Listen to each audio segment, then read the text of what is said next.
Jaipur Agra highway यहां पे 26 साल की एक लड़की बेहोश मिलती है। उसके शरीर पर कोई कपड़े नहीं थे। बॉडी पर अलग अलग जगह चोट के निशान थे। उसकी प्राइवेट पार्ट के अंदर बल्ब ठूस दिया गया था, सिरिंज तक ठूस दिया गया था। उसकी नाक से सिरिंज लटक रही थी। उसके चेहरे को पॉलिथीन से बांध दिया गया था। जब पुलिस वालों ने उसके चेहरे से पॉलिथीन फाड़ा तो उसकी मुंह में कपड़ा ठूसा हुआ था, काला टेप लगाया हुआ था। कोई ये चाहता था कि लड़की जिंदा ना बचे, यहां तक कि वो लड़की सांस भी ना ले। लेकिन लड़की जैसी होश में आती है, पाती के आसपास पुलिस वाले खड़े हैं, गैंग रेप करके वो चिल्लाती है, फिर से बेहोश हो जाती है। लेकिन जब इस केस को पुलिस कटघरे में लेके जाती है तो सवालों के घेरे में पुलिस कांस्टेबल, एमबीबीएस जो डॉक्टर थे, तमाम लोग आते हैं। लेकिन आखिर में कटघरे में जो आरोपी साबित होती है वो साबित होती है यही लड़की, क्योंकि 26 साल की लड़की ने 3 से 4 लड़कों की जिंदगी बर्बाद करने का पूरा खाका तैयार कर लिया था। उसने साबित करने की कोशिश की थी कि कैसे पुलिस कांस्टेबल ने उसके साथ गैंग रेप जैसी घिनौनी वारदात को अंजाम देने की कोशिश की है। लेकिन कटघरे में जब वो खड़ी होती है तो पूरा मामला घूम जाता है। किस तरीके से पुलिस ने इन्वेस्टिगेशन किया इस केस में और कैसे एक दिमाग घुमा देने वाली इन्वेस्टिगेशन को पुलिस ने इतनी आसानी से सुलझाया, आपको सुनने और समझने की जरूरत है। क्योंकि आज इस डिकोडिंग क्राइम के अंदर हम बताएंगे कि पहले तमाम तरीके के सवाल उठे कि पुलिस ने अपने कांस्टेबल को बचाने के लिए एक मनगढ़ंत कहानी से अपने कांस्टेबल को बचाकर ले आई। लेकिन जब सबूत और साक्ष्य पेश किए गए कोर्ट के सामने, तब जज को भी कहना पड़ा कि ये जो लड़की है ये बहुत शातिर है, क्योंकि इस लड़की ने अपने प्राइवेट पार्ट में बल्ब डाल दिया, सिरिंज नाक में डाल ली, मुंह में कपड़ा ठूसकर टेप लगा लिया और बेहोश हो गई। तो क्या इस लड़की के साथ उस हाईवे में उस रात किसने गैंग रेप किया? क्या कहानी में जिस तरीके से पुलिस कांस्टेबल और डॉक्टर का जहां नाम आया, तो कैसे इस केस में 3 से 4 लोग फंसते हैं, और जब 3 से 4 लोग फंसते हैं आखिर में जो न्याय आता है तो उस न्याय में लड़की भी फंसती हुई नजर आती है। क्या है अंदर की कहानी, चलिए एक एक पढ़ते इस डिकोडिंग क्राइम के अंदर खोलते हैं। देखिए, इस केस को समझाएंगे, बात करेंगे पहले और दूसरे सिरे की कि आखिर कैसे इस लड़की ने रेप का आरोप लगाया और कैसे राज जो है, जो पूरा केस है वो इन्वेस्टिगेट हुआ। बट यहाँ पर आप एक छोटी सी चीज़ सोचिए, इमेजिन करिएगा इस चीज़ को कि अगर कोई लड़की एक लड़के से कह देती है कि तुमने मेरा रेप किया, या पुलिस के सामने जाके एफआईआर कर देती है, किसी से कह देती है, तब तो लड़की की ज़िंदगी बर्बाद हो जाती है। यहाँ पर अगर इस केस में ऐसी चीज़ें सामने आई कि लड़की ने पूरा प्री प्लान किया है, उसने खुद बल्ब डाला प्राइवेट पार्ट में, उसने खुद पॉलीथीन लपेटी, अपना मुंह काला किया, अपने जो शरीर है उसे सिगरेट से दागा, तो सोचिए जब कोई लड़की इस हद तक जा रही है, इस हद तक अगर वो किसी लड़के को बदनाम करने के लिए, किसी लड़के को फंसाने के लिए चली गई, तो आप सोचिए उस लड़के पर, उसके परिवार पर क्या बीतेगी और क्या उसका बच पाना मुश्किल नहीं लगेगा? बिल्कुल मुश्किल होगा। अब बात करते हैं इस पूरे केस की। सिलसिलेवार तरीके से मैं आपको पूरी केस स्टडी समझाती हूँ और बताती हूँ कि आखिर इसकी शुरुआत हुई तो हुई कैसे। तारीख 22 मई साल 2019, रात के बज रहे थे 2:30। जयपुर आगरा हाईवे पर एक लड़की शनि मंदिर के नज़दीक एक पोल्ट्री फार्म पड़ता है, वहाँ पर बिना कपड़ों के पड़ी हुई थी। अब उस वक्त वहाँ के जो पुलिस वाले लोकेश कुमार हैं, वो पेट्रोलिंग के लिए जा रहे थे और तब उन्होंने देखा कि सड़क के किनारे एक लड़की पड़ी हुई है जिसके शरीर पे कपड़े नहीं हैं, और दूर से उन्हें लगा कि लड़की की हालत ख़राब है या उसके साथ कुछ गलत हुआ है। वो थोड़ा पास जाते हैं और फ़ौरन कंट्रोल रूम में कॉल करते हैं और बुलाते हैं वैन को और कहते हैं कि यहाँ पर एक लड़की ऐसी ऐसी हालत में मिली है, हालत बहुत ख़राब है, फटाफट आप लोग आ जाइए। अब इसके बाद जो पुलिस की पूरी टीम है वहाँ पहुँचती है, वहाँ पर खड़ी होती है, उसमें महिला पुलिस वाली भी थी। अब देखते हैं तो जो लड़की का शरीर था वो पूरी तरीके से खरोचा हुआ था, उस पर जख्म थे, उसके मुंह पर काले कलर का कोई पदार्थ लगा था, जैसे लगता है किसी ने उसके मुंह को काले इंक से या काली चीज़ से रंग दिया हो, तो ऐसा उसके फेस पर लगा हुआ था। इसके अलावा जो महिला पुलिसकर्मी वहाँ पहुँची थी वो उसके कपड़े वगैरह भी देखती कि आसपास कहीं कपड़े तो नहीं पड़े, तो वहाँ उन्हें दिखता है कि उसके शरीर पे जो कपड़े थे उसका जो अंडरगारमेंट था उससे उसके पैर बांधे गए थे, बस ये मिलता है, इसके अलावा कुछ नहीं था। और एक पुरानी चादर थोड़ी दूरी पर पड़ी हुई थी। अब इसके बाद फ़ौरन जब लड़की की कंडीशन देखी जाती है तो पुलिस वालों के हाथ पैर फूल जाते हैं कि जयपुर में एक बहुत बड़ा रेप का केस आ गया है और अब पुलिस प्रशासन पर बहुत तगड़े सवाल उठेंगे, मीडिया सामने आएगी और जो प्रोटेस्ट हैं वो शुरू होंगे और अब उनके ऊपर बहुत ज़्यादा काम और जिम्मेदारी बढ़ गई है आरोपियों को पकड़ने की। अब ऐसे में फ़ौरन जो लड़की थी उसको अस्पताल लेके जाता है, उस वक्त एसएमएस हॉस्पिटल है जो जयपुर का, वहाँ पर लेकर जाते हैं। वहाँ पर जैसे ही डॉक्टर्स देखते हैं, कंडीशन बोलते हैं तो अरे ये फ़ौरन इमरजेंसी में जाएगी लड़की, इसको फ़ौरन इमरजेंसी में आपको लेकर आना पड़ेगा। अब वहाँ जब ले जाते हैं तो डॉक्टर्स की टीम सामने आती है, पुलिस वालों से कहते हैं कि हमने अपने जीवन में ऐसा केस कभी नहीं देखा। क्योंकि जब पुलिस वाले लड़की से पूछते हैं, जब उसे हल्का फुल्का होश आता है तो बोलती है कि मेरे साथ गैंगरेप हुआ है। अब गैंगरेप हो जाने के बाद जब डॉक्टर्स की टीम उसे देखती है तो डॉक्टर्स भी यही बोलते हैं कि लड़की के साथ कुछ लोगों ने ज़बरदस्ती कुछ ऐसा किया है जिससे उसकी हालत ख़राब हो गई है, उसके शरीर पर ज़ख्म है।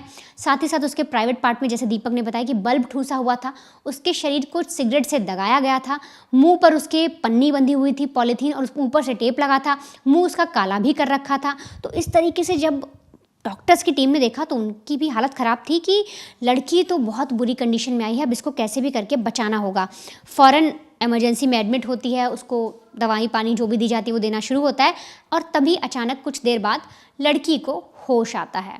अब पुलिस की टीम पहुंचती है लड़की से बयान लेने के लिए, क्योंकि जो टीम थी उन्हें लगता है कि देर ना हो जाए, इससे पहले हम लड़की से पूरा बयान ले लेते हैं कि आखिर कौन लोग थे और उसके साथ क्या हुआ। अब लड़की जो कहानी बताती है वो आप एक एक करके बड़े गौर से सुनिए, क्योंकि यही कहानी जब पुलिस इन्वेस्टिगेट करेगी इस कहानी की तो ये कुछ और ही निकलेगी और कैसे पलटेगी वो आप समझिएगा। लेकिन अब जो लड़की कहानी बताती है वो सुनिए। मैं एक एक बयान जो लड़की ने बोला था वो आपको एग्जैक्ट बताती हूँ। वो बताती है कि मैं लाल कोठी इलाके में विधानसभा के पास एक गर्ल्स हॉस्टल है, वहाँ पर किराए पर रहती हूँ और एक प्राइवेट कंपनी में काम करती हूँ अपना गुजारा चलाने के लिए।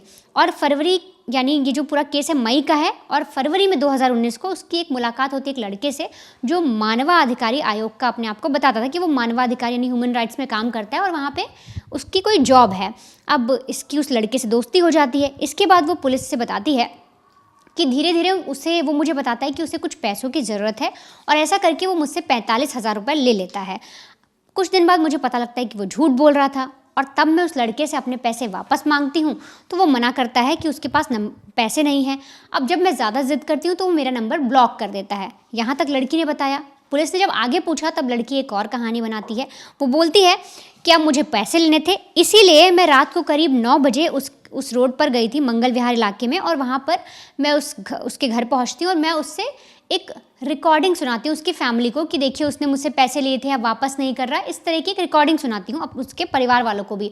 और इसके बाद अचानक मेरे सिर पर पीछे से वार होता है। सोचिए, एक लड़की है, वो एक लड़के के घर गई है, वहाँ उसकी फैमिली को रिकॉर्डिंग सुना रही है और तभी पीछे से किसी चीज़ से, आप डंडा समझ लीजिए, कोई घर का भारी वस्तु होगी, कोई ऐसी चीज़ होगी जिससे उसके सिर पर पीछे वार किया जाता है और फिर लड़की बेहोश हो जाती है। अब बेहोश होने के बाद आगे की कहानी लड़की क्या बताती है कि उसके साथ क्या क्या वो बताती है। फिर अचानक से कुछ देर बीतती होगी, मुझे पता नहीं कितना वक्त होता है कि मुझे होश आता है और मैं देखती हूँ कि मैं एक अकेले कमरे में हूँ। वहाँ पर कुछ लोग हैं, 2-3 लड़के हैं और मेरे शरीर पर कपड़े नहीं हैं और तो और उनके हाथों में सिगरेट है और मुझे सिगरेट से जला रहे हैं। सोचिए कितना विभत्स है ये चीज़, सोचना भी कितना विभत्स है। तो जिसके साथ हो रहा होगा उसे कैसा लगेगा। अब उस वक्त जो लड़की है, पुलिस वाले भी सहम जाते हैं, जो फीमेल कांस्टेबल्स थी वो भी सहम जाती हैं कि एक लड़की कितना कुछ सहकर आई है और अभी बयान दे रही है सारी एक चीज़ें। आगे वो बताती है कि जब वो लड़के मेरे आसपास थे तो मैं डर गई थी, मैं सहम गई थी। वो लोग मुझे बुरी तरीके से मारपीट कर रहे थे। वो एक कोई नुकीली चीज़ थी जो मेरे मतलब सीने पर चुभा रहे थे, मेरे कमर पर उससे वार कर रहे थे उस नुकीली चीज़ से। साथ ही साथ मुझे टॉर्चर करते जा रहे थे और ऐसा कर रहे थे कि मैं मर जाऊँ। उनको देखकर ये लग रहा था कि वो मुझे मारना चाहते हैं। और लड़की बताती है इसके बाद फिर वो लोग मुझे कोई इंजेक्शन देते हैं, पता नहीं किस चीज़ का इंजेक्शन होता है। मैं फिर से बेहोश हो जाती हूँ, मुझे कुछ याद नहीं रहता। अब फिर लड़की बताती है कि जब तीसरी बार मुझे होश आता है वो तब आता है जब मैं एक जंगल में होती हूँ और जंगल में मैं अपने आप को पाती हूँ और देखती हूँ मेरे अंडरगारमेंट से ही मेरा जो पैर है वो बांध दिया गया है, मेरे शरीर पर कपड़े नहीं हैं। मैं कोशिश करती हूँ इधर उधर जाने की, तभी मुझे कुछ कांटे भी लग जाते हैं। जो उस वक्त एक जो सुनसान एरिया में फेंका गया था वहाँ पर कांटे भी थे पेड़ में और पौधों में, तो वो मुझे लग जाते हैं और धीरे धीरे मैं कोशिश करती हूँ आगे बढ़ने की, लेकिन मैं फिर से बेहोश हो जाती हूँ। और इसके बाद जब मेरी आँख खुली तो मैं अस्पताल में थी आप लोगों के सामने। अब ये पूरी कहानी पुलिस को बताई जाती है। ये सुनने के बाद जो जितने भी इन्वेस्टिगेशन ऑफिसर थे उन सबको लगता है कि ये तो बहुत बुरा केस है, बहुत क्रिटिकल केस है। एक लड़की के साथ गैंग रेप हुआ है, एक कमरे के अंदर उसे ले जाया जाता है, उससे के साथ घंटों तक टॉर्चर होता है और इसके बाद उसे जंगल में इस तरह से फेंक दिया जाता है। और जंगल की कंडीशन भी आप सोचिए, एक लड़की जिसके मतलब शरीर को इस तरह से उसके जख्म दे दिए गए हैं कि वो बेचारी कुछ बोले भी तो डर जाए, लेकिन फिर भी हिम्मत करके उसने पुलिस को सब कुछ बताया। अब पुलिस को जांच करनी थी तो इन्वेस्टिगेशन आगे बढ़ाई जाती है। पुलिस सबसे पहले उससे पूछती है कि ठीक है, तुम जिस एरिया में गई, मंगल विहार जो तुम बता रही हो, वहाँ तक तुम किसी ओला से गई, अपनी कार से गई, स्कूटी से गई, किससे गई? वो बताती है कि एक ओला के ज़रिए गई थी। अब पुलिस ओला जो ड्राइवर था उसका नंबर निकालती है, उसको पता लगाने की कोशिश करती है, सीसीटीवी भी देखती है, लेकिन उससे पहले जो ओला ड्राइवर है वो पुलिस को बताता है कि हाँ, मैंने मैडम को मंगल विहार तक छोड़ा था। इसके बाद अब पुलिस को इन्वेस्टिगेशन तो करनी थी, तो उससे पहले 2-3 रोज़ पहले लड़की क्या कर रही थी, कहाँ जा रही थी, इसका भी पुलिस पता लगाती है। तो उन्हें एक और कैब ड्राइवर का पता लगता है। तो जब उससे पुलिस बातचीत करती है तो पुलिस को पता लगता है कि 2 दिन पहले इसी लड़की को 3 साथियों के साथ, 3 लड़कों के साथ उसी जगह पर उस कैब ड्राइवर ने छोड़ा था। अब पुलिस को ये पता लगता है कि जिन लड़कों के बारे में जो लड़की बात कर रही है, बता रही है कि उसने उसके साथ ऐसा किया, उससे उनकी जान पहचान तो है। मतलब वो जो 3 लड़के हैं और जो लड़की है, ये तीनों मतलब चारों एक दूसरे को जानते तो हैं। पुलिस को इसकी बात पर अब यकीन होने लगता है, क्योंकि जान पहचान थी, पैसे मांगने भी घर पर गई थी, तो हो ना हो उन्हीं लड़कों ने इसके साथ ऐसा किया होगा, जिसमें से एक पुलिस कांस्टेबल भी है।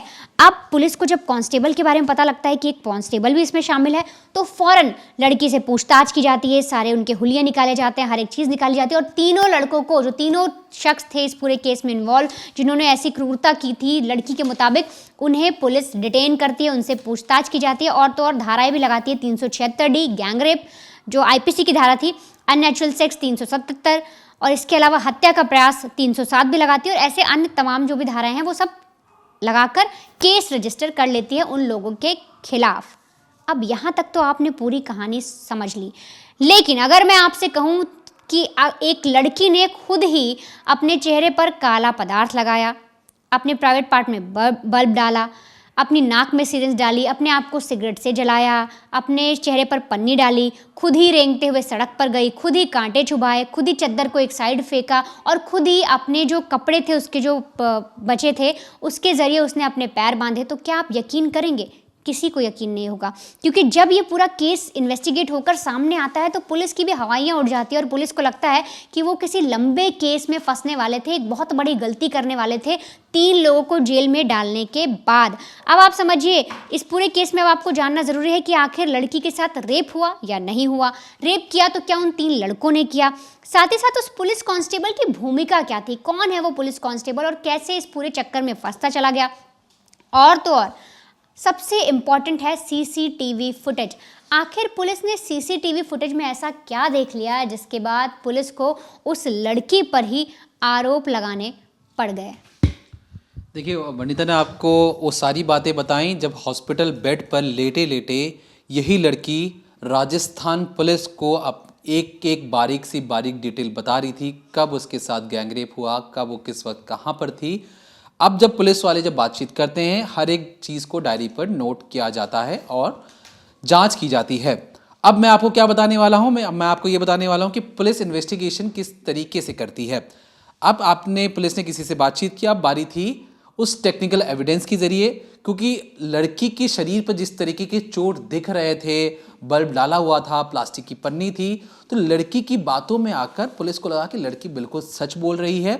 और जिन लोगों का नाम लिया, पुलिस को अब ये साबित करना था कि यही लोग उस रोज़ उस लड़की के साथ गैंग रेप जैसी घिनौनी वारदात में शामिल थे। मैं बार बार ये कह रहा हूँ कि पुलिस को ये साबित करना था, क्योंकि पुलिस को लगा कि वो सच बोल रही है।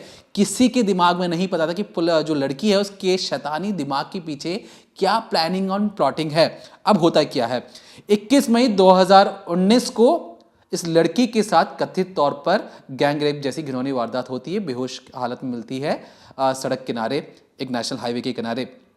अस्पताल जाती है, लड़की कुछ लोगों का नाम बताती है और 23 मई 2019 लगभग 36 घंटे के अंदर उसने जिस लड़के का नाम बोला था वो एक पुलिस कांस्टेबल था, उसे हिरासत में ले लिया जाता है इस बना पर क्योंकि लड़की ने बोला है कि तुमने उसके साथ गैंग रेप जैसी घिनौनी वारदात को अंजाम दिया है।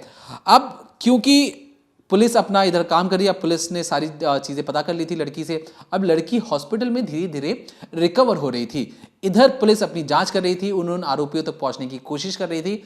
पुलिस आरोपियों तक तो पहुंच रही थी, लेकिन पुलिस जब कोर्ट में जाएगी तो उसे साबित करना पड़ेगा ना। उसे ये नहीं कह सकते कि लड़की ने कहा कि इस लड़के ने मेरा रेप किया।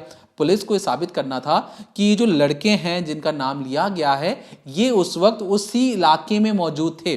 अब जब पुलिस सबूत इकट्ठा करने की बारी आती है, सबूत इकट्ठा कर रही होती है, तो जिस तरीके से वर्णिता ने बताया कि ओला ड्राइवर के बारे में बातचीत आई, तब ओला ड्राइवर से पहले की बात है, लेकिन जब पुलिस ने पूछा कि तुम उस रोज 21 मई 2019 की रोज उस इलाके तक कैसे पहुंची, तो उसने कहा कि मैंने एक राइडर बुक किया था, जो बाइक पे लोग बैठ के जाते हैं, तो एक राइडर बुक किया, उस राइडर ने मुझे उस जगह पर पहुंचाया। उस लड़की के फ़ोन से सारी डिटेल निकाली जाती है और राइडर से पूछा जाता है। राइडर कहता है कि हाँ सर, मैंने उस लड़की को छोड़ा, लेकिन उस रोज़ रात की रोज़ कुछ दिक्कत थी। दिक्कत ये थी कि लड़की मुझे बार बार ये कह रही थी कि आप मुझे गलत जगह ले आए हो, आप दूसरी जगह लेके चलो, और ऐसा करते उसने उस राइडर को काफ़ी ज़्यादा घुमाया। 9 बजे निकले थे, 9:50 पर लड़की कहती है एक सुनसान इलाके पे जाके खड़ी कर देती है गाड़ी और कहती है कि आप मुझे इधर ही छोड़ दो, मैं अब यहाँ से चली जाऊंगी। तो पुलिस को राइडर की बात थोड़ी सी अटपटी लगती है। उसे लगता है कि लड़की तो कह रही थी कि वो तो लड़के के घर पे गई थी, अब यहाँ पर राइडर ये कह रहा है कि लड़की बार बार कह रही है कि आप मुझे गलत जगह ले आए हो और मुझे किसी सुनसान जगह पर उसने छोड़ने को कहा। अब 9:50 पर, और लड़की जो टाइमिंग बता रही है उस टाइमिंग के अकॉर्डिंग तो उसे उस वक्त तक बेहोश हो जाना चाहिए था। 9:50 पर पहली गलती पकड़ी जाती है। जो राइडर एक अलग कहानी बताता है, जो एक हॉस्पिटल बेड के बिस्तर पर लेटी हुई लड़की ने जो कहानी बताई। इसके बाद अब बारी थी ओला ड्राइवर की। ओला ड्राइवर की कहानी तब पता लगती है कि देखिए 21 मई 2019 की बात थी। एक हफ्ता हम थोड़ा सा पीछे आते हैं, 13-14 मई 2019 को। यहाँ पर रात की 1:30 बजे ये क्या करती है, लड़की का फिर से बुक करती है। मंगल विहार वाला जो इलाका है उसकी घर के आसपास, लड़के के आसपास जितने भी घर थे वहाँ पर रेकी करने पहुँचती रात के 1:30 बजे। इसके बाद 19 मई 2004 से 5 दिन बीतते हैं। ये अपने कुछ साथियों के साथ गाड़ी पर बैठकर पुलिस कांस्टेबल के पास पहुंचती है और पुलिस कांस्टेबल से कहती है कि मुझे पैसे वापस करो, और धमकाते, जो उसके साथ 2-3 लड़के गए थे वो बाकायदा पुलिस कांस्टेबल को धमकाते हैं कि पैसे वापस करो। इसके बाद मामला शांत हो जाता है। अब याद रखिए, जो पुलिस सारी चीज़ें खंगाल ली थी, एक ऐप के जरिए उसने जितनी बार भी गाड़ियाँ बुक की थी उन सारे ड्राइवर से पूछताछ हो रही थी। जब ओला ड्राइवर, जो उबर ड्राइवर होते हैं, वो सब खड़े होकर देख रहे थे कि लड़की किसी को धमका रही है, किसी पुलिस कांस्टेबल को धमका रही है, तो उनके दिमाग में ये सारी चीज़ें बैठ जाती हैं। कोई आम शख्स होता तो कोई ध्यान भी नहीं देता, लेकिन एक पुलिस कांस्टेबल को धमकाना, वो भी 3-3 लड़के जा रहे हैं, एक लड़की लेके जा रही है, तो इसलिए ड्राइवर को हर एक बात अच्छी तरीके से याद थी। अब जो कहानी थी उसमें पुलिस को पहले लग रहा था कि जो लड़की है बड़ी मासूम है, इसके साथ बड़ी जाती हुई है, लेकिन जब जांच पड़ताल करी थी तो पता लगा कि ये जो लड़की है शातिर है, बहुत ज़्यादा चालाक है, क्योंकि जो इसकी हरकतें हैं वो कहीं से एक सभ्य लड़की वाली हरकतें तो नहीं हैं। लेकिन फिर भी लड़की के साथ बहुत ज़्यादा गैंग रेप जैसी जो टॉर्चर की जो बात कही थी, तो पुलिस इस मामले को और भी गहन से जाँच कर रही थी। फिर पता क्या लगता है, जब पुलिस ने ओला ड्राइवर, जो बाइक राइडर थे, इन सारी और चीज़ें खंगाली और उन सारी चीज़ों को निकाल कर, जब पुलिस ने सोचा कि ठीक है हमारे पास इसकी डिटेल तो आ गई, अब बारी है फ़ोन कॉल डिटेल निकालने की। अब ध्यान से सुनिएगा होता क्या है। 21 मई 2019 को 9 बजे ये लड़की अपने गर्ल्स हॉस्टल से निकलती है, क्योंकि जैसा इसने बयान दिया था कि जाती है पुलिस कांस्टेबल के घर पर ये दिखाने कि देखिए आपके बेटे ने मुझसे पैसे लिए हैं, अब उसने मेरा फ़ोन नंबर ब्लॉक कर दिया है और अब मुझसे वो पैसे नहीं दे रहा है। लेकिन होना ये चाहिए था, क्योंकि इसने ये कहा कि पुलिस कांस्टेबल के घर पे जाके उसने अपना फ़ोन दिखाया है, रिकॉर्डिंग सुनाई है। लेकिन पुलिस को पता लगता है कि लड़की का जो फ़ोन है उस रोज़ तो गर्ल्स हॉस्टल में ही दिखा रहा है, मतलब लड़की का फ़ोन तो गया ही नहीं लड़की के साथ। यानी लड़की के पास कोई दूसरा फ़ोन भी होगा, लेकिन लड़की से जब पूछा जाता है तो लड़की कहती है कि नहीं, मेरे पास तो एक ही फ़ोन है। अब यहाँ पर जो 26 साल की जो लड़की थी, धीरे धीरे थोड़ा सा मामला पलटना शुरू होता है। अब होता क्या है, अब बारी थी कि लड़की ने जो 3 से 4 लोगों के नाम लिए थे। पुलिस सोचती कि ठीक है, चलो लड़की का फ़ोन नहीं मिल रहा, लड़की के पास कुछ और चीज़ें होंगी जो उसने रिकॉर्डिंग दिखाई होगी, लेकिन जिन आरोपियों के नाम हैं ज़रा उनके बारे में पता लगाया जाए। क्या ये जो आरोपी हैं, क्या उस लड़की या जिस लड़की ने जो जगह बताई है उसके आसपास मौजूद थे कि नहीं थे। कुछ लड़के कहीं बाहर खाने गए थे, बाकायदा सीसीटीवी फुटेज थी, लोकेशन भी उनका वहीं पे दिखा रहा था। बाकायदा जो पुलिस कांस्टेबल है उसकी जो ड्यूटी ही लगी हुई थी, उसे भी कुछ सारी चीज़ें पता नहीं थी। जो तीसरा जो शख्स था उसकी भी उस लोकेशन से काफ़ी ज़्यादा दूर लोकेशन पता चलती है। अब ये जो टेक्निकल एविडेंस है वो सीधे तौर पर इशारा कर रहे हैं कि शायद लड़की झूठ बोल रही है, लेकिन राजस्थान पुलिस को लगा कि नहीं, ऐसा हो ही नहीं सकता कि लड़की की प्राइवेट पार्ट में बल्ब चले जाए, उसके शरीर पर अलग अलग चोट के निशान हैं, कांटे लगे हुए हैं और उसके हाथ पैर बांधे हुए हैं, लड़की झूठ नहीं बोल सकती है। बावजूद इसके जब सारे साक्ष्य जो आरोपी थे उनके खिलाफ जा रहे थे तो लड़की के लिए वो दोबारा कोशिश करते हैं कि पता लगाने की कोशिश करते हैं कि जो लड़की है उसके आसपास जो सीसीटीवी फुटेज थे वो निकालने की कोशिश होती है। क्या पता लगता है सीसीटीवी फुटेज में? हम आपको सीसीटीवी फुटेज दिखा तो नहीं सकते, लेकिन लड़की उस लड़के के घर के आसपास घूमती हुई नजर आती है। साफ तौर पे पता लगता है कि लड़की ने अपने मुंह पर पॉलिथीन डाला हुआ है, एक सफेद टॉवल वो लेकर घूम रही है और इस तरीके से घूम रही है शायद वो किसी का इंतजार कर रही है।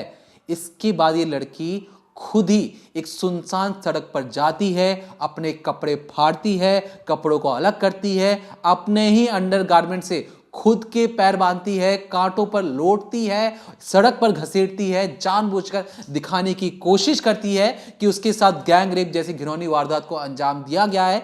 इतने पर भी उसका मन नहीं भरता, उसे लगता है कि पुलिस उसे फिर भी पकड़ लेगी। वो जानबूझकर अपने मुंह पर एक सफेद कपड़ा ठूसती है, मुंह पे टेप लगाती है, पॉलिथीन से अपना मुंह बांधती है और बेहोशी का नाटक करती है, सिर्फ और सिर्फ इसलिए क्योंकि पुलिस कांस्टेबल ने उसे एक डेटिंग ऐप पर मना कर दिया था। जब पुलिस कांस्टेबल से जब गहन तरीके से पूछताछ की जाती है तो पुलिस कांस्टेबल कहता है कि जनाब, इससे पहले भी ये लड़की मेरे ऊपर गैंग रेप या रेप जैसी घिनौनी वारदात को अंजाम कहते हुए केस कर चुकी है, उस पर भी पुलिस को कोई हाथ नहीं लगा। अब ये जो सारी जांच पड़ताल चल रही थी ये बाहर चल रही थी, लड़की हॉस्पिटल बेड पर थी। हॉस्पिटल बेड पर जब डॉक्टर पूछते हैं कि बताइए कि जो इनकी चोट थे वो क्या जानलेवा थे, तो लड़की की जो चोट थे डॉक्टर कहते हैं कि देखिए ये कहीं से भी जानलेवा नहीं थे। अब डॉक्टर साबित कर रहे थे कि जो चोट थे, जो कांटे लगे, तो ऐसा लग रहा था कि शायद किसी ने जानबूझकर किया और इतना दर्दनाक भी नहीं था। अब पहली बार पुलिस का दिमाग ठनकता है। 26 साल की लड़की को बुलाया जाता है और पूछा जाता है कि अब सच बता दो कि जो सारे साक्ष्य हैं वो तुम्हारे खिलाफ है। इसके बाद लड़की कहानी बताती है कि क्यों उसने पुलिस कांस्टेबल को फंसाया।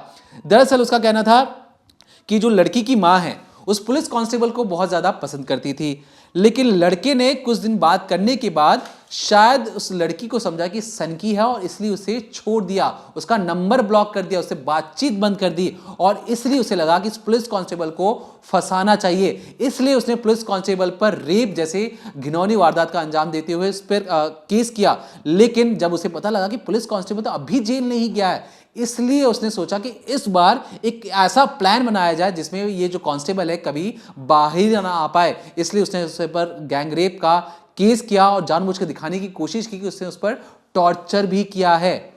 अब जब पुलिस ये सारी सुनती है तो उनके पैरों तले जमीन खिसक जाती है कि जिसे वो मासूम समझ रहे थे, जिसे वो विक्टिम समझ रहे थे, जिस पर सहानुभूति आ रही थी, अब उसी लड़की पर उन्हें गुस्सा आ रहा था। पता ये चलता है कि ये जो 26 साल की लड़की है इसने एक MBBS डॉक्टर के ऊपर भी उससे फोन नंबर लिया। उस फोन नंबर लेने के बाद ये कहा कि देखिए इस डॉक्टर से भी मुझे प्यार हो गया था और इस डॉक्टर पर भी इस 26 साल की लड़की ने रेप जैसी घिनौनी केस कर दिया।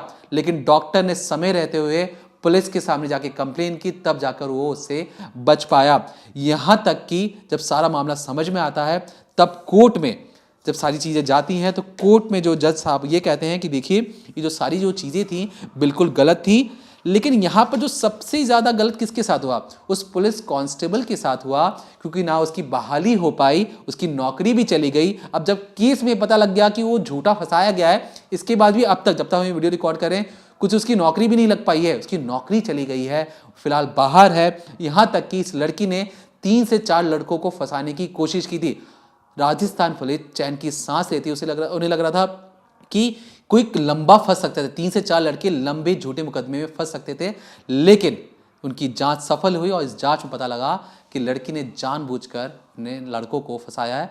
झूठे मामले में कनातौर गैंगरेप केस, अगर आप गूगल पर सर्च करेंगे आपको तमाम तरीके से जानकारी भी मिलेगी।